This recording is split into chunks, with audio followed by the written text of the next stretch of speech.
Ilang segundo lang mula nang gumalaw ang andas, maraming deboto ang nakalagpas mula sa harang ng Philippine Coast Guard. Makita nyo sa screen ang dami ng mga deboto na hindi na napigilan ng mga otoridad na makasunod sa likuran ng andas. Pero bago yan, marami na ring deboto ang sumalubong kanina sa pila. Pasado 2:00 ng madaling araw kanina nang magsimulang gumalaw palapit sa unahan ng andas sa mga deboto na yan sa bahagi ng Ross Boulevard sa Maynila. Sila yung mga sasalubong at nagbabaka sakaling mapunta sa unahan ng prosesyon tulad ng 19 years old na si Allen na kasama ang kanyang mga kaibigan.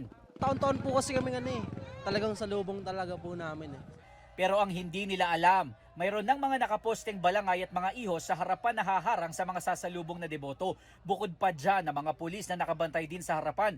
Tulad sa bahaging ito ng Katigbak Drive kung saan mismong mga pulis nang naging barikada para hindi makapasok ang mga deboto at maging maayos ang sistema. Ang ihos na si Zoren, alas 7 pa raw ng gabi nakapwesto sa unahan. Magbabantay lang po kami dito sa mga kapaligiran para po tuloy-tuloy yung diretso ng daloy ng andas po.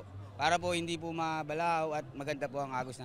Sa bahaging ito naman ng Calao Extension, napakahaba pa rin ang pila para sa pahalik sa Nazareno. Ang 55 years old na si Emma, pasado alas 2 na ng madaling araw pero nasa dulo pa rin ang pila. Yan ay kahit alas 8 pa sila dumating at nagsimulang pumila. Pasalamat lang po ako sa lahat na blessings na binigay niya for the whole year, last year. At saka panata po namin na every year, nandito po talaga kami.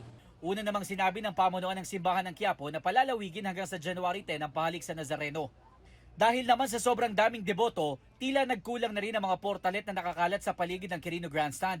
Marami rin mga basura na nakakalat sa paligid ng lugar kaya ang Manila LGU walang patid ang paglilinis sa kalsada mula pa kagabi. Ayon naman sa National Capital Region Police Office, aabot sa mahigit 18,000 pulis ang ipakakalat sa paligid ng andas. Para masigurong kaligtasan ng mga deboto, mayroon din umanong mga pulis na nakasibilya na sasama sa traslasyon. Wala naman po tayong report or na-monitor na direktang banta or dito sa ating gaganap dito sa ating Translation 2026. Gayon pa man patuloy yung ating ginagawang pagmamonitor at koordinasyon sa ating mga counterpart agencies.